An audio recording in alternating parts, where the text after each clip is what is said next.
Crazy opinion, but I think self-help is actually cringy. Now, I'm not knocking the idea of trying to better yourself, but what I'm saying is that the whole culture surrounding self-improvement and the associated industry with it is nothing but cringy. The thing you have to understand is that self-help in this day and time is an industry, and it was one that existed well before the internet. The fact that it still exists today, albeit in different forms, I think it should be proof enough, in my opinion, of the profitability of this industry. You got people who are not doing so well in life, are vulnerable to the whims of the world, and thus especially marketable to. Well, there are some generally good self-help tips and products out there that are being sold today. In most cases, it's more profitable to sell people slop disguised as something that will actually help them, and keep selling them that same slop when they come back for more slop because their problem isn't solved. I think the largest and most obvious example in our modern day is the manosphere. Beneath the political ideations of content creators and consumers in this industry, the entire community, which was fringe before, is predicated on this idea of helping men navigate the world, except to keep it profitable, there's always some gimmick. Whether it would be attaching a political identity to it, ingraining a sense of existential nihilism to make your audience more susceptible to buying your products, or just being purely over the top and extreme, the manosphere as we know it today appeals to a generation of men who couldn't get their willies wet if their lives depended on it and feel offended by the world changing in a way that doesn't give them an inherent advantage. Though I haven't dabbled in the community long enough to know all of it, one thing I can definitely say without a doubt is that there's some actual tips and advice dispensed by the manosphere that actually works. Some of the principles many manosphere channels preach, like getting your body right, getting your money up and all that stuff like that, they're actually good things that people should be doing. But what happens is that they sell you on this one little truth and the success you get from using it, and then when you come back for more, they'll introduce you to increasingly more and more radical ideas. You may start with a guide on how to get in shape and then insinuating that women or a certain demographic or this and that or whatever.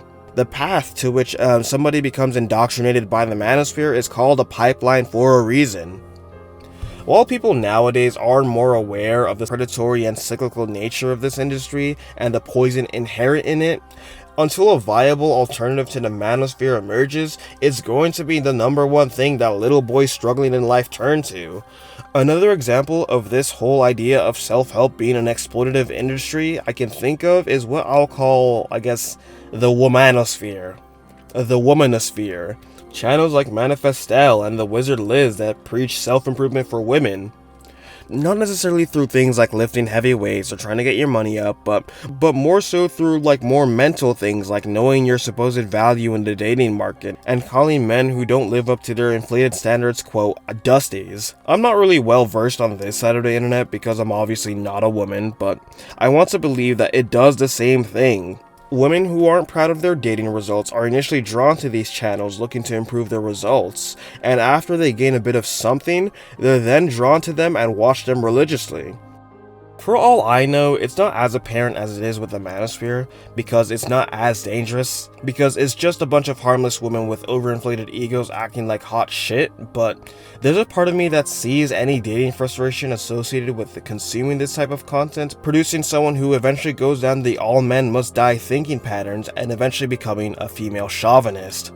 And even outside of these extreme examples, this business model is present in so many things. You have a problem, company or individual sells you a solution, except it's a solution that's either temporary or one that creates another problem so the company can keep on selling to you. It's just capitalism encroaching deeper and deeper into our everyday lives and enshittifying things, as it always does. To all of this though, I do have a bit of a solution, which I can sum up to you in just 6 words. All the answers are within you.